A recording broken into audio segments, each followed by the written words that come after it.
அதே செகண்ட் மணிக்கு வாடான்றாரு, போடான்றாரு, உட்காருன்றாரு. இதை நான் இன்னைக்கு பேச நினைக்கல. தொடர்ந்து பல மேடைகளை பார்த்துட்டு வரேன் நான் மிஸ்கின் பேச்சுக்களை. சமீபத்தில் அண்ணன் பாலானுக்கு வந்து 25th இது இயர் கொண்டாட்டம். அங்கே பார்த்தா அவர் என்னமோ பெரிய குடியார மாதிரியும் படுத்து கிடந்தான் பாலா, அவன் தான் பாலான்றது. இங்கே வந்து இளையராஜில் வந்து அவன் தான் இளையராஜான்றது. யாரா நீ? நீ என்ன அவ்வளோ ரெப்பாட்டாக்குற தமிழ் சினிமாவில்? எனக்கு ஒன்றுமே புரியல. ஒரு போலி அறிவாளி அப்படிதான் சொல்லணும்.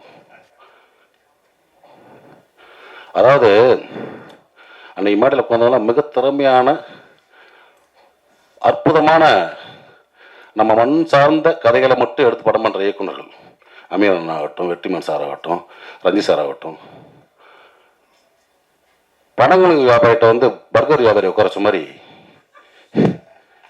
உலக சினிமாவில் வந்து காப்பி அடித்து படம் பண்ணி ஜெயிச்ச ஒரு போலி அறிவாளி மிஸ்கின்.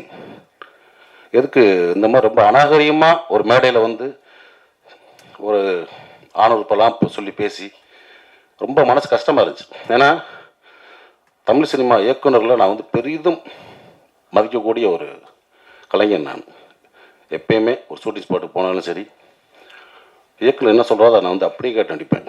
ஒரு பிளாங்க் பேப்பர் மாதிரி போவேன், ஒரு களிமண் மாதிரி போவேன். என்னை எப்படி வேணால் வடிக்கலாம், எப்படி வேணால் எழுதலாம். எதையுமே நான் பண்ண மாட்டேன். என்ன எங்களோட ஒர்க் பண்ண உங்களுக்கு தெரியும். அதே மாதிரி பொட்டேஷன் சரி மற்ற விஷயம் ரொம்ப அந்த டார்ச்சர்லாம் பண்ணக்கூடிய ஆர்ட்ஸ் கிடையாது. ஏன்னா நம்ம கீழேருந்து வந்திருக்கோம், ரொம்ப கஷ்டப்பட்டு ஒரு இடத்துக்கு வந்திருக்கோம்.